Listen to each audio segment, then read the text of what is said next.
আসসালামু আলাইকুম প্রিয় শিক্ষার্থীরা, আজকে হচ্ছে আমি ঢাকা বোর্ড 2024 সালে আসা যে প্রিপজিশনটি সেটি তোমাদেরকে সমাধান করে দিব। সো কথা না বাড়িয়ে চলো শুরু করা যাক। দেখো, লক্ষ্য করো, এখানে দেওয়া আছে উই লার্ন এডুকেটেড ম্যানার্স। আমরা হচ্ছে আচার আচরণ, শিষ্টাচার, ভদ্রতা এগুলা শিখি ড্যাশ আওয়ার প্যারেন্টস, আমাদের পিতামাতা থেকে, এন্ড ভেরিয়াস ইনস্টিটিউশন, বিভিন্ন প্রতিষ্ঠান থেকে, সাথে যেমন school, college or professional bodies. বলা হচ্ছে আমরা যে এই যে আচার আচরণ, রীতিনীতি, তারপর হচ্ছে কি, তারপরে বলো ভদ্রতা, শিষ্টাচার, এগুলো শিখি কোথা থেকে শিখি? আমাদের পিতামাতা থেকে, বিভিন্ন প্রতিষ্ঠান যেমন স্কুল, কলেজ, প্রফেশনাল বডিজ থেকে। তাহলে পিতামাতা থেকে, বিভিন্ন প্রতিষ্ঠান থেকে, বলতো দেশের মধ্যে যদি থেকে অর্থ প্রকাশ করে আমরা কোন প্রিপজিশন ব্যবহার করি? ডেফিনেটলি সেখানে আমরা ফ্রম ব্যবহার করব। হ্যাঁ, ফ্রম ব্যবহার করব। এরপর লক্ষ্য করো যে দেয়ার আর ড্যাশ, দেয়ার আর রুলস ড্যাশ বিহেভিয়ার, কি আছে? অনেক আচরণের কি আছে? নিয়ম আছে। অনেক আচরণের কি আছে? নিয়ম আছে। সো আচরণের, আমরা বলছিলাম কোন শব্দের শেষে যদি কি থাকে, কোন শব্দের শেষে এর থাকে অথবা অন্তস্থ র থাকে, তাহলে আমরা কি ব্যবহার করি? ডেফিনেটলি সেখানে আমরা কি ব্যবহার করব? অফ ব্যবহার করব। বলো তাহলে এখানে বলতেছে যে দেয়ার আর রুলস ড্যাশ বিহেভিয়ার, কি আছে? আচরণের কি আছে? নিয়ম আছে। আচরণের নিয়ম আছে, রীতিনীতি আছে। তাহলে আচরণের এই ক্ষেত্রে আমরা কি ব্যবহার করব? অফ ব্যবহার করব। আচরণের নিয়ম আছে dash all kinds dash social occasions. বলতেছে সামাজিক অনুষ্ঠানের, বিভিন্ন ধরনের সামাজিক অনুষ্ঠানের কি আছে? অনুষ্ঠানের জন্য বিভিন্ন ধরনের কি আছে? আচরণের নিয়ম আছে। তাহলে দেখো অনুষ্ঠানের তাহলে অনুষ্ঠানের শেষে কি আছে? এর আছে। তাহলে এখানে কি হবে বলতো? অফ হবে। অনুষ্ঠানের জন্য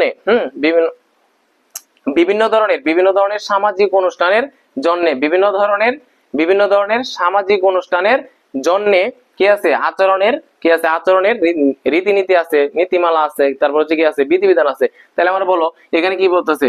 বিহেভিয়ার ফর অল কাইন্ডস। তাহলে জন্য প্রকাশ করতেছে না, বলো জন্য বোঝাতে আমরা কি ব্যবহার করি? ফর ব্যবহার করি। For all kinds of social occasions. এরপরে দেখো এন্ড ইট ইজ ইম্পর্টেন্ট, এটা গুরুত্বপূর্ণ, টু লার্ন দেম, এই যে আচার আচরণ আছে, ম্যানার আছে, এগুলো শিখা আমাদের জন্য কি গুরুত্বপূর্ণ। এন্ড প্র্যাকটিস দেম, এই আচরণগুলা, ম্যানারগুলা অনুশীলন করা ড্যাশ আওয়ার এভরিডে লাইফ। বলা হচ্ছে যে আমরা যে আচার আচরণ যে আছে, নীতিমালা আছে, এগুলো হচ্ছে আমাদের জন্য শেখা যেমন গুরুত্বপূর্ণ, তেমনি ভাবে আমাদের সেগুলো আমাদের প্রাত্যহিক জীবনে, আমাদের দৈনন্দিন জীবনে সেগুলা কি অনুশীলন করা আমাদের কি দরকার। তাহলে দেখো আমাদের প্রাত্যহিক জীবনে, আমাদের এভরিডে লাইফ, দৈনন্দিন জীবনে, প্রাত্যহিক জীবনে আমি বলেছিলাম যে কোনো ওয়ার্ডের শেষে যদি কি থাকে? এ থাকে, কিংবা অন্তস্থ অ থাকে, কিংবা তে থাকে, তাহলে আমরা সেখানে চোখ বন্ধ করে কোন প্রিপজিশন ব্যবহার করব? ইন ব্যবহার করব।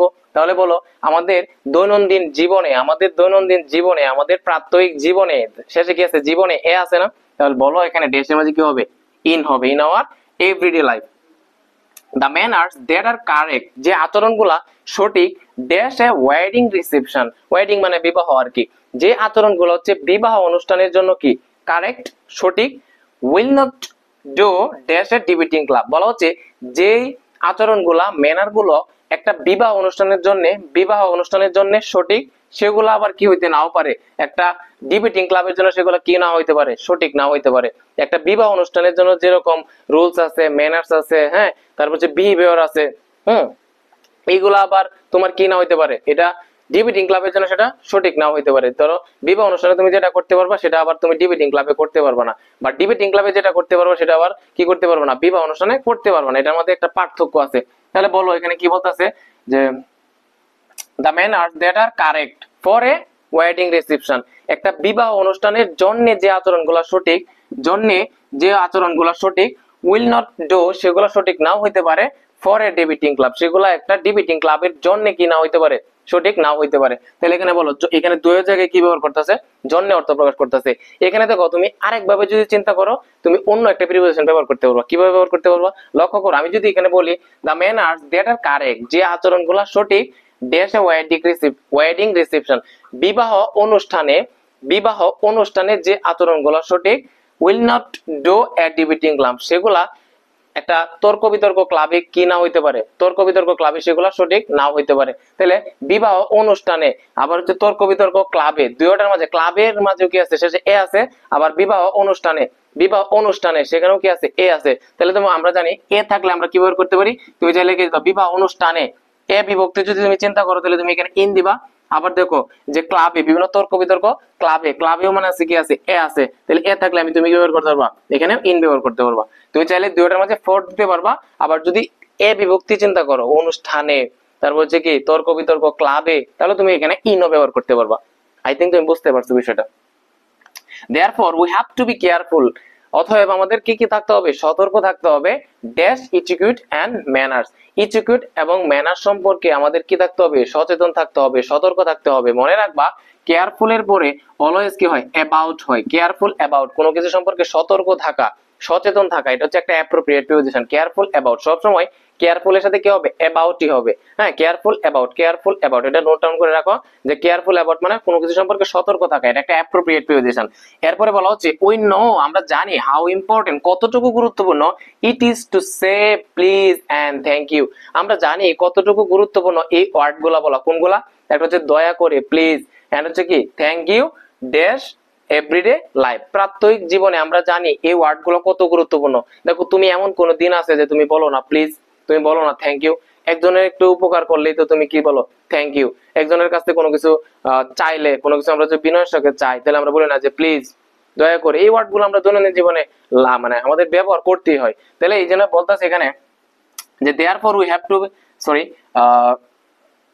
কোথায়, উই নো, আমরা জানি, how important it is to সে, আমরা জানি এটা কত গুরুত্বপূর্ণ বলতে কোনগুলা, প্লিজ এন্ড থ্যাংক ইউ বলা, তারপর হচ্ছে কি প্লিজ বলা, এগুলো আমাদের দৈনন্দিন জীবনে কতটুকু গুরুত্বপূর্ণ এগুলো আমরা জানি। তাহলে দেখো আমাদের দৈনন্দিন জীবনে, প্রাত্যহিক জীবনে, তাহলে এরকম জীবনে, প্রাত্যহিক জীবনে, দৈনন্দিন জীবনে, দুইটার মাঝে কি আছে, জীবনে এ আছে। আমরা জানি এ বিভক্তি থাকলে আমরা কোন প্রিপোজিশন ব্যবহার করি ভাইয়া, সেখানে আমরা ইন ব্যবহার করি। তাহলে thank you in everyday life, দৈনন্দিন জীবনে, প্রাত্যহিক জীবনে। A few more polite expression, আরো কতগুলা কি আছে, নম্র ভদ্র অভিব্যক্তি আছে বা প্রকাশভঙ্গি আছে, এক্সপ্রেশন আছে। কোনগুলা আছে, সাচ ড্যাশ, সাচ ড্যাশ, তুমি অটোমেটিক মুখে দিয়ে চলে আসে, সাচ এজ মানে যেমন। বলতো যেমন অর্থে আমরা কি ব্যবহার করি, সাচ এজ ব্যবহার করি না, সাচ তো দেওয়াই আছে, তুমি কি দিবা, এজ দিবা, অটোমেটিক মুখে দিয়ে চলে আসবে তোমার। দেখো সাচ এজ, আমাদের দৈনন্দিন জীবনে আরো কতগুলা ভদ্র এক্সপ্রেশন আছে, যেমন সাচ এজ pardon me, হ্যাঁ pardon me মানে কি মাফ করুন। এরপর আছে excuse me, may I, are bound to make your day smooth and pleasant। এই যে আরো কতগুলা অভিব্যক্তি আছে, ভদ্র অভিব্যক্তি, ভদ্র প্রকাশভঙ্গি কি কি আছে, এটা হচ্ছে pardon me, আছে কি যে excuse me, may I। এই যে অভিব্যক্তিগুলো, এগুলো তোমার জীবন কিসে পরিণত করছে, স্মুথ করছে, হ্যাঁ মসৃণ করছে, এবং প্লিজেন্ট আমোদ প্রমোদ করছে, বা এনজয়েবলে রূপান্তর করছে। কোনগুলা করছে, এই যে pardon me, excuse me, may I, এই শব্দগুলো ছাড়া তুমি কোনোদিন কল্পনা করতে পারো যে কোনো সময় হচ্ছে আমরা একজনের সাথে একটু ধাক্কা লাগলে আমরা বলি না যে প্যার্ডন মি, আমার মাফ করে দেন। এই শব্দগুলো আমরা দৈনন্দিন লাগে, আমাদের ব্যবহার করতেই হয়। সো এগুলো আমাদের খুবই গুরুত্বপূর্ণ আমাদের লাইফে। সো আই থিঙ্ক, আমি মনে করি যে তোমাদের এই বোর্ড কোশ্চেনটা একদম সহজে তোমরা বুঝতে পারছো। আসসালামু আলাইকুম প্রিয় শিক্ষার্থীরা, আজকে হচ্ছে আমরা ময়মনসিংহ বোর্ড 2024 সালে আসা যে প্রিপোজিশনটি সেটি তোমাদেরকে সমাধান করে দিব। সো আজকের এই ক্লাসে আমি তোমাদেরকে একদম ভেঙে ভেঙে ব্যাখ্যা করে দিব যে কোন ড্যাশের মধ্যে কোনটা স্বাভাবিক নিয়মে অর্থাৎ ব্যবহারের ভিত্তিতে প্রিপোজিশন বসছে এবং কোন ড্যাশটার মধ্যে অ্যাপ্রোপ্রিয়েট প্রিপোজিশন বসছে। ঠিক আছে, সো কথা না বাড়িয়ে চলো শুরু করা যাক। লক্ষ্য করো এখানে দেয়া আছে যে hours is a riverine country, আমাদের দেশটা হচ্ছে একটা কি নদী মাতৃক দেশ। হ্যাঁ, রিভারাইন মানে হচ্ছে কি নদী মাতৃক। এরপরে বলতেছে রিভার্স আর এভরিওয়্যার, নদী হচ্ছে সর্বত্র সব জায়গায়। ড্যাশ আওয়ার লাইফ, আমাদের জীবনে। হ্যাঁ, তারপরে বলতেছে লিটারেচার সাহিত্যে, ইকোনমি মানে কি অর্থনীতিতে, কালচার মানে সংস্কৃতিতে। বলা হচ্ছে নদী হচ্ছে সর্বত্র সব জায়গায়, কোথায় কোথায়, আমাদের জীবনে, আমাদের অর্থনীতিতে, আমাদের সাহিত্যে, আমাদের সংস্কৃতিতে। একটা জিনিস মনে রাখবা, যদি কোথাও দেখো ড্যাশ আছে এবং ড্যাশের পরে যে শব্দটা থাকবে ওই শব্দটার শেষে যদি এ বিভক্তি থাকে কিংবা তে বিভক্তি থাকে অথবা অন্তুস্থ অবিভক্তি থাকে, কি বললাম যে ড্যাশ থাকবে এবং ড্যাশের পরে যে শব্দটা থাকবে ওই শব্দটার মধ্যে যদি এই তিনটা বিভক্তি থাকে, কখনো যদি এ থাকে অথবা তে থাকে কিংবা অন্তুস্থ অ থাকে, তাহলে সেখানে কি হবে, সেখানে ইন প্রিপোজিশন বসবে। কি বসবে, প্রিপোজিশন ইন বসবে। এখন একটু লক্ষ্য করো তো, নদী হচ্ছে সব জায়গায় সর্বত্র, কোথায়, আমাদের জীবনে। দেখো জীবনে দন্তার নর পরে কি আছে, একার আছে, তাই না। আমাদের অর্থনীতিতে এ আছে, লিটারেচার সংস্কৃতিতে, হ্যাঁ সরি লিটারেচার মানে সাহিত্যে, এখানে এ আছে, কালচার মানে কি সংস্কৃতিতে, এখানেও কি আছে, শেষে এ আছে। তার মানে প্রত্যেকটা ওয়ার্ডের শেষে কি আছে, জীবনে, সংস্কৃতিতে, অর্থনীতিতে এ আছে। আর এ থাকলে আমরা কি ব্যবহার করি বলতো, এ থাকলে আমরা কি ব্যবহার করি, প্রিপোজিশন ইন ব্যবহার করি। এরপরে লক্ষ্য করো যে বাট আর দ্য রিভার্স, কিন্তু এই নদীগুলো ড্যাশ এ গুড শিপ, আমাদের জীবনের প্রত্যেকটা জায়গায় কি আছে, নদী আছে, কিন্তু এই নদীগুলো কি ভালো অবস্থায় আছে? প্রশ্ন করতেছে যে আর দ্য রিভার্স, এই যে নদীগুলা ড্যাশ এ গুড শেপ, এই নদীগুলো কি ভালো অবস্থায় আছে? বলো, ভালো অবস্থায় আছে? তাহলে দেখো শেপ মানে কি, মানে শেষে অর্থটা কি আইতেছে, ভালো অবস্থায়। হ্যাঁ, এই নদীগুলো ভালো অবস্থায় আছে। অবস্থায় মানে কি, শেষে কি আছে, অন্তস্থ আছে। আমি বলছি কোন শব্দের শেষে যদি অন্তস্থ অ থাকে কিংবা তে থাকে কিংবা এ থাকে, তাহলে কোন প্রিপোজিশন হবে? একটা প্রিপোজিশন হবে, সেটা হবে ইন। নদীগুলো কি ভালো অবস্থায় আছে? অবস্থায় শেষে অন্তস্থ আছে, ডেফিনেটলি এখানে কি হবে, ইন হবে। এরপরে লক্ষ্য করো, আনফরচুনেটলি দে আর নট, আমাদের নদীগুলো কি ভালো অবস্থায় আছে? দুর্ভাগ্যক্রমে কি নাই, তারা ভালো অবস্থায় নাই। এই যে নদীগুলো ভালো অবস্থায় নাই। Though rivers are part and parcel, এটা হচ্ছে একটা ফ্রেজ। পার্ট এন্ড পার্সেল মানে হচ্ছে কি, গুরুত্বপূর্ণ অংশ, অবিচ্ছেদ্য অংশ। যদিও rivers are part and parcel, যদিও হচ্ছে নদীগুলো আমাদের একটা অবিচ্ছেদ্য অংশ, ড্যাশ আওয়ার লাইফ, যদিও এই যে নদীগুলা এটা হচ্ছে আমাদের জীবনের একটা কি, অবিচ্ছেদ্য অংশ। তাহলে দেখো জীবনের কোন ওয়ার্ডের শেষে দেখো ড্যাশ আছে, ড্যাশের পরে যদি কখনো কি থাকে, এর থাকে বা অন্তস্থ র থাকে, তাহলে আমরা একটা প্রিপোজিশন ব্যবহার করব, সেটা হবে অফ। কি বললাম, ড্যাশের পরে যে ওয়ার্ড থাকবে ওইটা যদি কি হয়, অন্তস্থ র বিভক্তি থাকে কিংবা এর বিভক্তি থাকে, তাহলে আমরা চোখ বন্ধ করে সেখানে অফ দেব। বলতেছে যে যদিও এই নদীগুলা আমাদের জীবনের, আওয়ার লাইফ মানে কি, আমাদের জীবনের একটা অবিচ্ছেদ্য অংশ। জীবনের শেষে কি আছে, এর আছে, আর এর থাকলে আমরা কি দিব, অফ, প্রিপোজিশন অফ ব্যবহার করব। We ourselves are cruel dash them, আমরা হচ্ছে তাদের প্রতি কি, নিষ্ঠুর। যদিও কি আমাদের এই যে নদীগুলো আমাদের জীবনের একটা অবিচ্ছেদ্য অংশ, কিন্তু আমরা হচ্ছে এই নদীগুলোর প্রতি কি, নিষ্ঠুর, অমানবিক কাজ করে যাচ্ছি, মানে প্রতিনিয়ত এই নদীগুলোর প্রতি। মনে রাখবা ক্রুয়েল একটা ওয়ার্ড, এরপরে আজীবন টু হবে। ক্রুয়েল টু, এটা একটা অ্যাপ্রোপ্রিয়েট পজিশন। ক্রুয়েল টু মানে কি, নিষ্ঠুর। ক্রুয়েল টু, এটা খাতায় নোট করে রাখো। ক্রুয়েল টু মানে কি, নিষ্ঠুর, একটা appropriate position. A few rivers are already dead, ইতিমধ্যে অনেকগুলো নদী কি হয়ে গেছে, মারা গেছে। এরপরে বলতেছে এন্ড সেভারাল আর, কতিপয় নদী, কতগুলো নদী, আর going dash the pangs of death, প্যাংস মানে হচ্ছে যন্ত্রণা, প্যাংস অফ ডেথ মানে মৃত্যু যন্ত্রণা। বলতেছে কতগুলো নদী ইতিমধ্যে হচ্ছে মারা গেছে, আর কতগুলো নদী, several are going dash the pangs of death, আর কতগুলো নদী, কতিপয় নদী কি হচ্ছে, মৃত্যু যন্ত্রণার মধ্য দিয়ে যাচ্ছে। কতগুলো নদী অলরেডি মারা গেছে, আর কতগুলো নদী কি যাচ্ছে, মৃত্যু যন্ত্রণার মধ্য দিয়ে যাচ্ছে, মানে তারা মৃত প্রায়। কোনো কিছুর মধ্য দিয়ে গেলে আমরা কোন প্রিপোজিশন ব্যবহার করি, থ্রো ব্যবহার করি। কোন প্রিপোজিশন ব্যবহার করি, থ্রো ব্যবহার করি। কোনো কিছুর মধ্য দিয়ে বোঝাতে আমরা কি ব্যবহার করি, থ্রো ব্যবহার করি। এখানে বলতেছে কতগুলো নদী অলরেডি মারা গেছে, আর কতগুলো নদী কোথার কিসের ভিতর দিয়ে যাচ্ছে, মৃত্যু যন্ত্রণার মধ্য দিয়ে যাচ্ছে। তার মানে এখানে আমি প্রিপোজিশন কি ব্যবহার করব, থ্রো ব্যবহার করব। সাম রিভার্স গ্রেবার, গ্রেব মানে হচ্ছে দখল করা, আর গ্রেবার মানে যে দখল করে, মানে কি দখলকারী। তাহলে সাম রিভার গ্রেবার্স, কিছু নদী দখলকারী, গ্রেপ রিভার ব্যাংকস, নদীর ধার আছে না, নদীর কিনারা, এটা কি করে, দখল করে তারা। এন্ড বিল্ড বিল্ডিংস, ওই নদীর ধারে, নদীর কিনারায় তারা কি করে, ভবন নির্মাণ করে। ড্যাশ ট্রেড এন্ড কমার্স, ব্যবসা এবং বাণিজ্যের জন্য কিছু কিছু নদী দখলদারি, তারা নদীর ধার আছে না, নদীর কিনারা, সেগুলো সে দখল করে, গ্রেপ করে। গ্রেপ করার পরে ওই কিনারার মাঝে, ওই ধারের মাঝে তারা কি করে, তারা তাদের বিল্ডিং, ভবন কি করে, নির্মাণ করে। কিসের জন্য, ব্যবসা এবং বাণিজ্যের জন্য। আমাকে বলো তো, তোমরা ছোটবেলা থেকে তো ভাইরা পড়ে আসতেছো, কি পড়ে আসতেছো, যে জন্য ব্যবহৃত, জন্যের জন্য আমরা কোন প্রিপোজিশন ব্যবহার করি, ফর। হ্যাঁ, how can I do you, হ্যাঁ, how can I do for you, আমি তোমার জন্য কি করতে পারি। তাহলে এরকম জন্য অর্থে আমরা কি ব্যবহার করি, জন্য অর্থে আমরা কি ব্যবহার করি, ফর ব্যবহার করি। যে কিছু নদী দখলকারী, তারা হচ্ছে নদীর ধারে ভবন নির্মাণ করতেছে। হ্যাঁ, ভবন নির্মাণ করতেছে, কিসের জন্য নির্মাণ করতেছে, ব্যবসা বাণিজ্যের জন্য, ব্যবসা বাণিজ্যের জন্য। তার মানে এখানে কি হবে, for trade and commerce. Rivers are also getting silted, এই নদীগুলা কি হয়ে যাচ্ছে, তারা পলি, সিল্ট মানে হচ্ছে পলি, পলি আছে না, সিল্ট মানে হচ্ছে কি, পলি। তার মানে রিভার্স আর অলসো গেটিং সিল্টেড, নদীগুলা পলি দ্বারা পরিপূর্ণ হয়ে যাচ্ছে, ভরে যাচ্ছে, ভরাট হয়ে যাচ্ছে।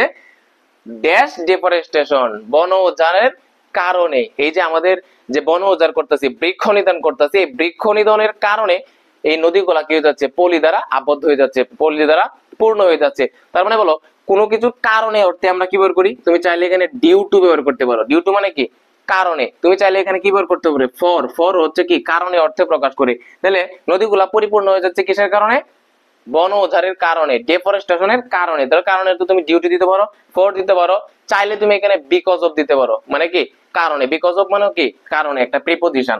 এরপরে so rivers can not flow, নদীগুলা কি করতে পারে না, প্রবাহিত হইতে পারে না। এই যে নদীগুলা যে আস্তে আস্তে পলি দ্বারা ভরাট হয়ে যাচ্ছে, দ্যাট মিন্স এই কারণে so rivers can not flow, নদীগুলা কি হইতে পারে না, প্রবাহিত হইতে পারে না। যে নদীর পানিটা এটা প্রবাহিত হইতে পারে না, ফ্লো হইতে পারে না sufficient water during the rainy season, যখন বর্ষাকাল হয় চারদিকে বৃষ্টি শুরু হয়ে যায়, বৃষ্টির পানিটা তখন নদীতে কি হইতে পারে না, প্রবাহিত হইতে পারে না। কখনো যদি দেখো প্রবাহিত হওয়া অর্থে আমরা ফ্লো উইথ ব্যবহার করি। ফ্লো উইথ মানে কি, এটা একটা অ্যাপ্রোপ্রিয়েট পজিশন। ফ্লো উইথ মানে প্রবাহিত হওয়া। তাহলে দেখো so the rivers can not flow, এই যে নদীগুলা প্রবাহিত হইতে পারে না, flow with sufficient water during the rainy season, বর্ষার মৌসুমে পর্যাপ্ত পানি এটা কি করতে পারে না, নদীতে চলাচল করতে পারে না বা প্রবাহিত হইতে পারে না। এজ এ রেজাল্ট, ফলশ্রুতিতে ফ্লাডস অকিউর, এই যে বৃষ্টির পানি হচ্ছে নদীতে পানি প্রবাহিত হইতে পারতেছে না, দ্যাট মিন্স আশেপাশের অঞ্চলগুলোতে পানি উপচে পড়ে, তখন মানে কিস হয়, আশেপাশের অঞ্চলগুলোতে বন্যা হয়ে যায়। কোথায়, as a result floods occur, বন্যার সৃষ্টি হয়। And people sufferings go dash description মানে হচ্ছে বর্ণনা, বলতেছে এই যে বন্যা হয়ে যায় তখন মানুষের যে যন্ত্রণা, মানুষের যে দুর্ভোগ, গো ড্যাশ ডেসক্রিপশন, তখন বর্ণনার বাইরে চলে যায়। মানুষের দুঃখ কষ্ট, এত দুঃখ কষ্ট চলে আসে মানুষের মাঝে, এটা আসলে বর্ণনা করে শেষ করা যাবে না, বর্ণনার বাহিরে চলে যায়। কোনো কিছুর বাহিরে চলে যাওয়াতে আমরা বিয়ন্ড ব্যবহার করব। কি বিয়ন্ড, আমি যদি বলি সাধ্যের বাহিরে তখন কি হবে, বিয়ন্ড হয়, তাই না? কোনো কিছুর বাহিরে উঠতে আমরা কি ব্যবহার করি, বিয়ন্ড হয়। তাহলে বলো যে এই যে বর্ণনা, এটাকে তাদের কষ্টটা কি বর্ণনা করে শেষ করা যায় না, বর্ণনার বাহিরে চলে যায়। তো বাহিরে চলে যাওয়াতে আমরা কি বলবো, বিয়ন্ড ব্যবহার করব। বিয়ন্ড ডিসক্রিপশন, এটা একটা ফ্রেজ। বিয়ন্ড ডিসক্রিপশন মানে কি, বর্ণনাতীত, বর্ণনা করে শেষ করা যায় না।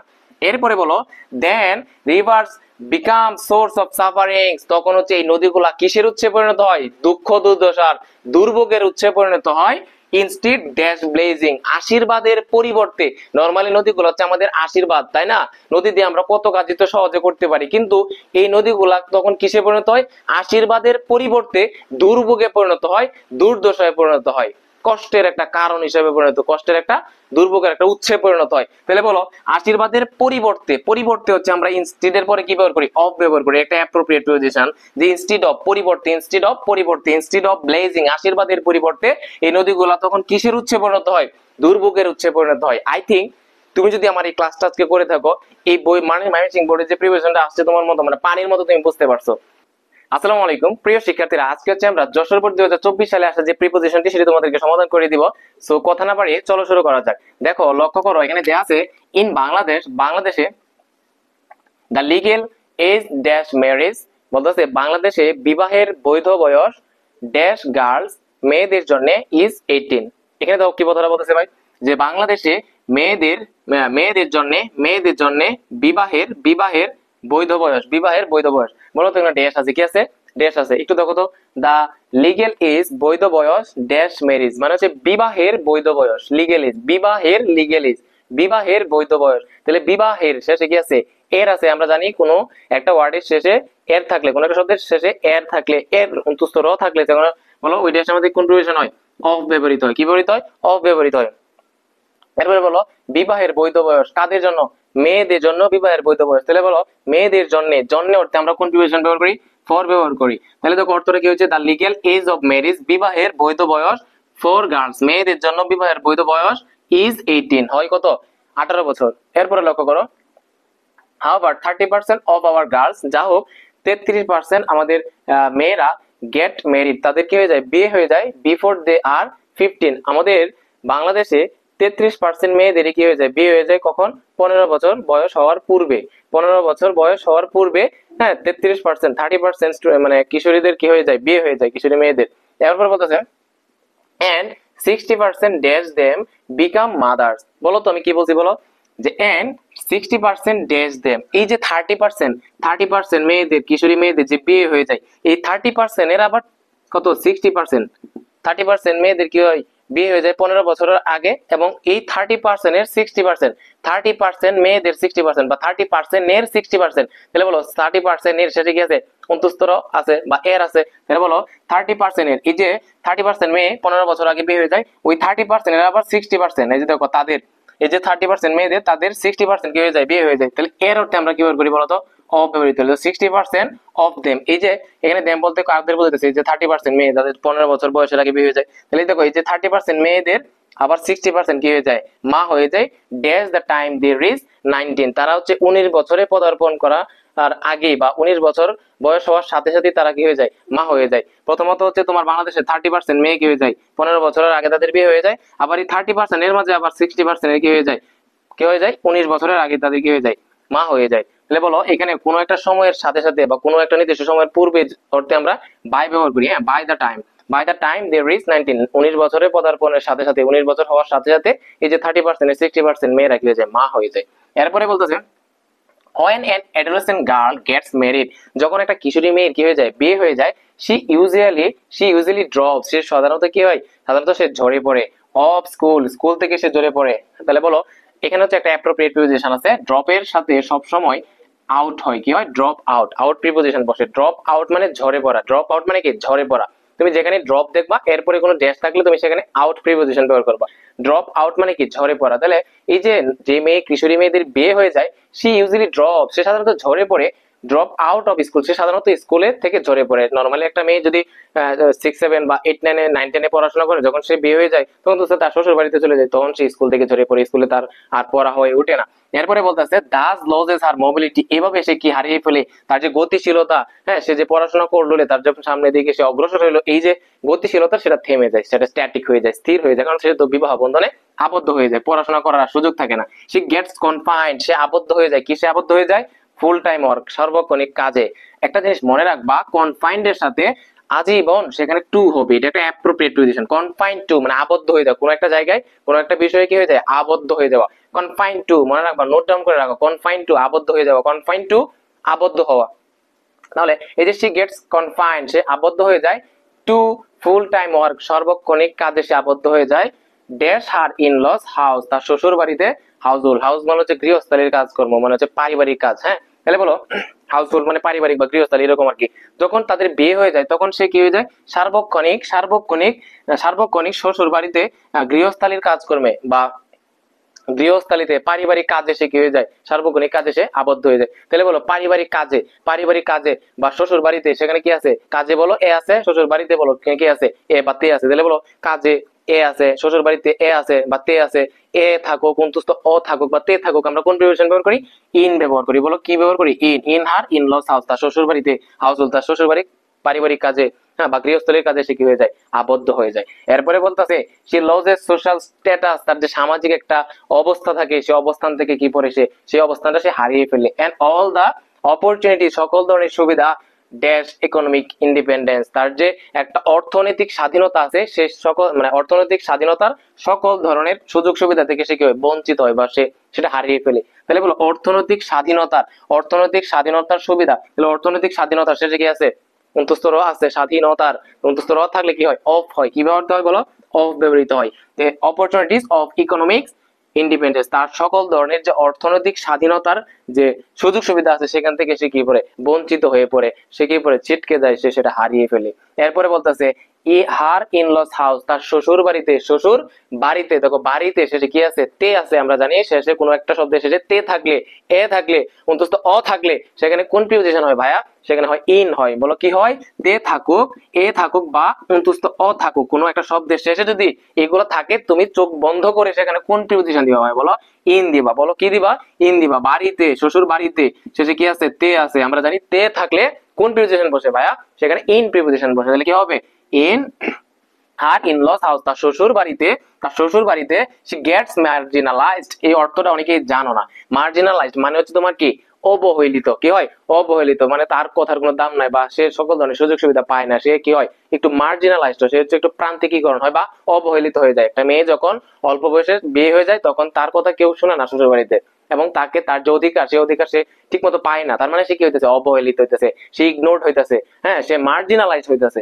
এরপরে বলতেছে she becomes, সে হয় vulnerable dash all sorts of abuse, সে সকল ধরনের, যত ধরনের নির্যাতন আছে, যত ধরনের অত্যাচার আছে, সকল ধরনের অত্যাচার এবার নির্যাতনের কি হয়, শিকার হয়। মনে রাখবো ভাইয়া, এই ভালনারেবল এর সাথে সবসময় টু হয়। ভালনারেবল টু মানে অরক্ষিত। হ্যাঁ, ভালনারেবল টু মানে অরক্ষিত, এটা অ্যাপ্রোপ্রিয়েট প্রিপোজিশন। ভালনারেবল পরে কোনো প্রিপোজিশন বসলে সেটা কি বসবে, টুই বসবে। তাহলে বলো vulnerable to all sorts of abuse, যত ধরনের নির্যাতন আছে, যত ধরনের অত্যাচার আছে, সকল ধরনের অত্যাচারের সে কি হয়, শিকার হয়। কে? যে কিশোরী মেয়েটা বিবাহ হয়ে যায় 15 বছরের আগে।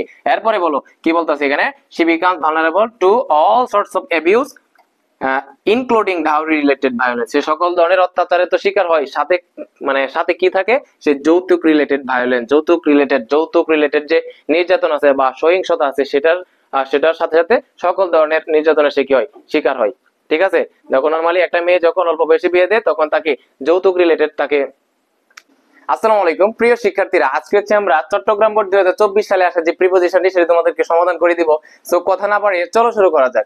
দেখো লক্ষ্য করো এখানে দেয়া আছে যে লাইফ অফ কমন পিপল, সাধারণ মানুষের জীবন is based dash a number of travels, বলতেছে এ নাম্বার অফ ট্রাভেলস মানে কি অসংখ্য সমস্যায় জর্জরিত হচ্ছে কি আমাদের সাধারণ মানুষের জীবন। আমাদের সাধারণ মানুষের জীবন কিসে জর্জরিত?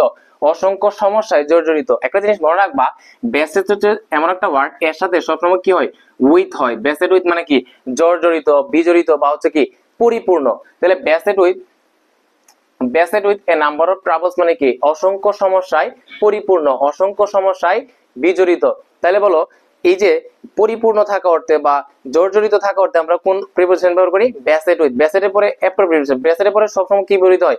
উইথ প্রিপোজিশন ব্যবহৃত হবে। এরপরে লক্ষ্য করো প্রাইস স্পাইরাল, দ্রব্যমূল্য ঊর্ধ্বগতি হ্যাজ অ্যাডেড, এটা যোগ করেছে এ নিউ সাফারিংস, একটা নতুন দুর্ভোগ, নতুন একটা কি সমস্যা সৃষ্টি করেছে ড্যাশ আওয়ার লাইফ, আমাদের জীবনে। মানে দ্রব্যমূল্য ঊর্ধ্বগতি এটা আমাদের জীবনে একটা নতুন করে দুর্ভোগের সৃষ্টি করেছে। এমনি তো মানুষের জীবন বিভিন্ন সমস্যায় পরিপূর্ণ, এর মাঝেও আবার যে দ্রব্যমূল্য ঊর্ধ্বগতি এটা আমাদের জীবনে, সাধারণ মানুষের জীবন নতুন একটা দুর্ভোগ কি করেছে, যোগ করেছে। তাহলে বলো আমরা জানি এড একটা ওয়ার্ড, হ্যাঁ ভার্ব মানে যোগ করা, এড এর পরে অলওয়েজ কি হয়, টু হয়। এড টু মানে যোগ করা, এড টু মানে কি যোগ করা, এটা অ্যাপ্রোপ্রিয়েট পজিশন। দেখো এড এ নিউ সাফারিংস কি হবে, টু আওয়ার লাইফ। এখানে অনেকেই দেখো আমরা যদি অর্থগত দিক চিন্তা করি যে দ্রব্যমূল্যের ঊর্ধ্বগতি আমাদের জীবনে কি করেছে, নতুন একটা দুর্ভোগ সৃষ্টি করেছে আমাদের জীবনে। এক্ষেত্রে জীবনে অর্থে অনেকে ইন ব্যবহার করে। সো আমি যেটা মনে করি এখানে এড ওয়ার্ডটা যেহেতু আছে, এড মানে কি যোগ করা, যোগ করা অর্থে আমরা এড টু অ্যাপ্রোপ্রিয়েট পজিশনটা নিলে আমি মনে করি এখানে মোর অ্যাপ্রোপ্রিয়েট আর কি। হ্যাঁ, সো তোমরা যদি অর্থ দিকে প্রাধান্য দাও তাহলে এখানে ইন ব্যবহার করতে পারো। তাহলে আমি মনে করি ইনটা না ব্যবহার করে তুমি টুটা ব্যবহার করে, কারণ এড টু মানে যোগ করা। এড ওয়ার্ডটা না থেকে যদি অন্য একটা ওয়ার্ড থাকতো তাহলে আমি ইন দিতাম, সমস্যা ছিল না। কিন্তু এড তো একটা অ্যাপ্রোপ্রিয়েট পজিশন, এজন্য এড এর পরে সবসময় কি হবে, টু হবে। সো এখানে কি দিবা যে এডেড এ নিউ সাফারিংস, নতুন একটা দুর্ভোগ, নতুন একটা সমস্যা সৃষ্টি করেছে টু আওয়ার লাইফ, আমাদের জীবনে।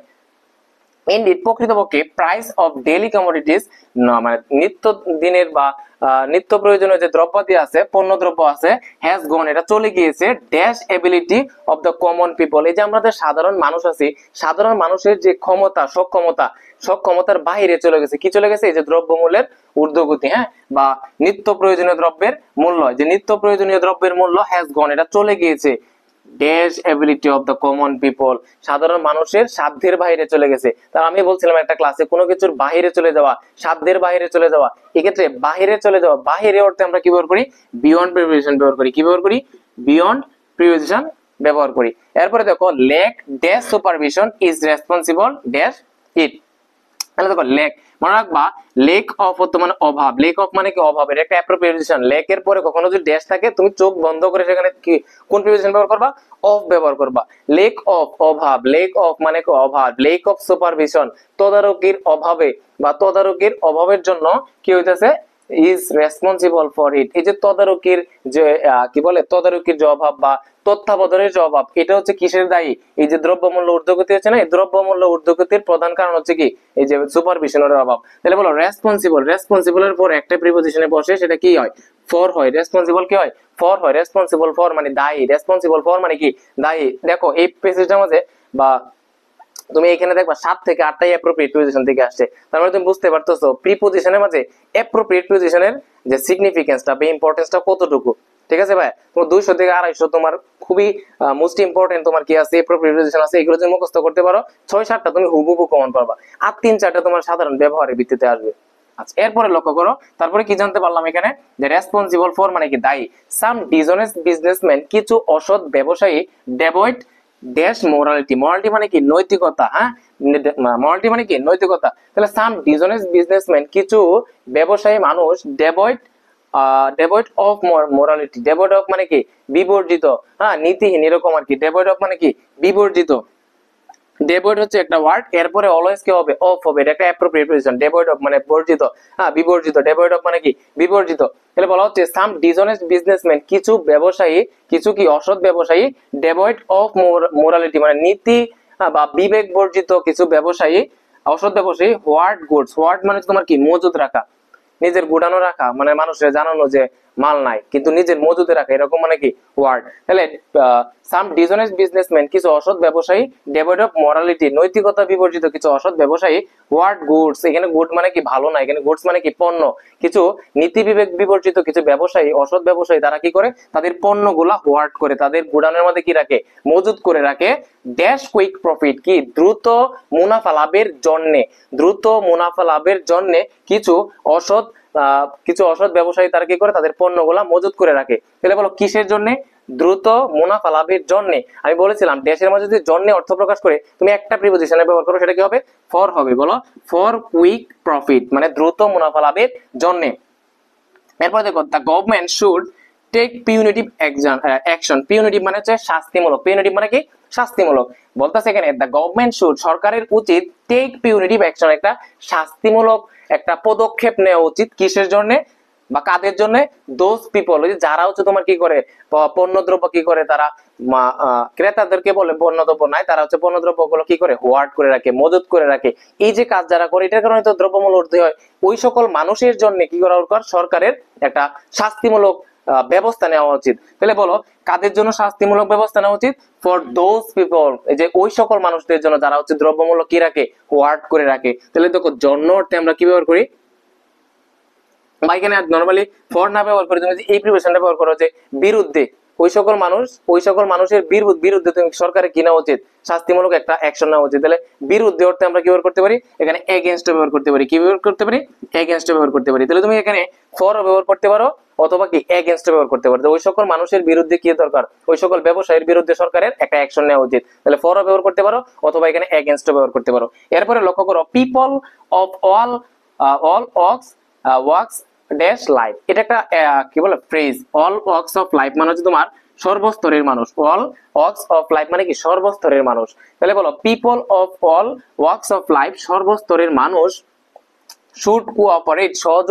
সহযোগিতা করা উচিত দেশ গভর্নমেন্ট সরকারের সাথে, সকল স্তরের আমরা মানে সমাজের মধ্যে তো অনেক স্তরের মানুষ থাকে, এই সকল স্তরের মানুষের কি করা উচিত সরকারের সাথে সহযোগিতা করা উচিত, সরকারের কাজে কোঅপারেট করা উচিত। তাহলে হচ্ছে এই যে প্রাইড হাইস বা হচ্ছে প্রাইস স্পাইরাল এটা কি করা উচিত নির্মূল করা উচিত বা এই সমস্যাটা সমাধান করা উচিত। মনে রাখবা কোঅপারেট হচ্ছে একটা ওয়ার্ড, এর সাথে সবসময় কি হয় উইথ হয়, কোঅপারেট উইথ মানে একটা অ্যাপ্রোপ্রিয়েট প্রিপজিশন, কোঅপারেট মানে উইথ মানে হচ্ছে সহযোগিতা করা, কোঅপারেট উইথ মানে কি সহযোগিতা করা। তুমি নোট ডাউন করতে পারো, এখানে 7 থেকে 8টা আসছে কোথা থেকে অ্যাপ্রোপ্রিয়েট প্রিপজিশন থেকে। তাহলে বলতেছে people of all works of life সকল স্তরের মানুষ শুড কোঅপারেট তাদের কি করা উচিত সহযোগিতা করা উচিত উইথ গভর্নমেন্ট সরকারের সাথে, কিসের জন্য এই যে ওই সকল ব্যবসায়ের জন্য যারা হচ্ছে কি করে পণ্যদ্রব্য হোয়ার্ড করে রাখে, তারা হচ্ছে বিক্রি করে না এবং পরে দাম বেশি করে বিক্রি করে। আই থিঙ্ক তোমরা হচ্ছে এটা বুঝতে পারছো। সো আমি তোমাদের কাছে একটা জিনিসই চাইবো, তোমাদের কাছে চাওয়ার মতো আর কি আছে, তোমাদের কাছে একটা ভালোবাসায় যাবো, সেটা হচ্ছে তুমি আমার এখনো যারা হচ্ছে আমার ইউটিউব চ্যানেলটি সাবস্ক্রাইব করো না এবং হচ্ছে ফেসবুক পেজটা যারা ফলো দেও নাই, তোমাদের কাজ হচ্ছে ফেসবুক পেজটা ফলো দেও এবং ইউটিউব চ্যানেলটা সাবস্ক্রাইব করে দিও, যাতে করে পরবর্তী ভিডিওটা সবার আগে তুমি দেখতে পারো। এবং তুমি যদি মনে করো এই যে সাপোর্টটা এটা তোমাদের জন্য দিতেছে, এরকম না, এটা হচ্ছে কি আলটিমেটলি তোমাদের জন্য। কিভাবে তোমরা যদি ভালো সাপোর্ট দিও, আমাকে ভালোবাসো, তাহলে আমি কাজ করার কিভাবে অনুপ্রেরণা পাবো এবং তোমরা অনেক ভালো ভালো কাজ পাবা আর কি, ভালো ভালো ক্লাস পাবা। সো আই থিঙ্ক তোমরা হচ্ছে সাবস্ক্রাইব দিতে ভুলবা না আর কি। সবাই ভালো থাকো, সুস্থ থাকো, আল্লাহ হাফেজ।